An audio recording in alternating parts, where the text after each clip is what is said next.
UP विधानसभा चुनाव से पहले वहां की सियासी सरगर्मी बढ़ गई है।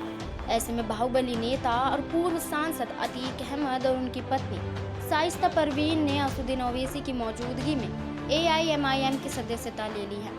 अतीक अहमद की पत्नी ने उनकी ओर से पार्टी की सदस्यता ली है, जिसके बाद ओवैसी ने कहा कि उन पर जितने भी मुकदमे चल रहे हैं, किसी में भी वो दोषी साबित नहीं हुए हैं। अब इसी बात को लेकर विपक्ष में टकराव शुरू हो गए हैं।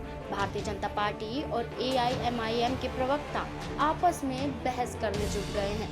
इस बहस के दौरान काफी बातें सामने निकल कर आती हैं।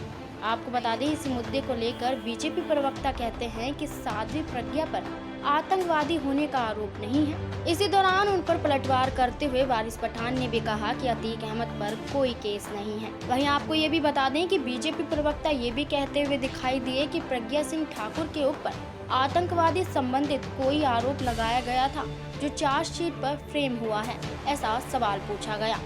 बीजेपी प्रवक्ता कहते हैं कि कांग्रेस के शासनकाल में हमारी तो बात छोड़ ही दीजिए, उन पर किसी भी तरह का आरोप नहीं है। बीजेपी प्रवक्ता के जवाब पर वारिस पठान ने कहा कि उन पर मालेगांव विस्फोट मामले पर आरोप है, जिनके जवाब में बीजेपी प्रवक्ता सुधांशु त्रिवेदी ने कहा कि इन आरोपों को कोर्ट ने खारिज कर दिया था। यूपीए सरकार में चार्जशीट तक दाखिल नहीं हुई थी।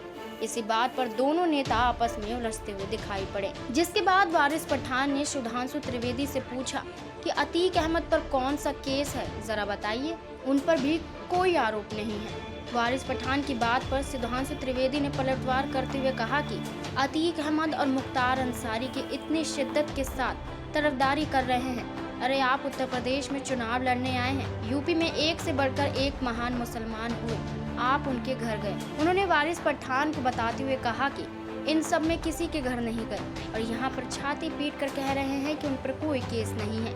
यूपी के बच्चों को मालूम है कि उन पर कितने मुकदमे हैं। Subscribe to our YouTube channel and press the bell icon to get the latest updates.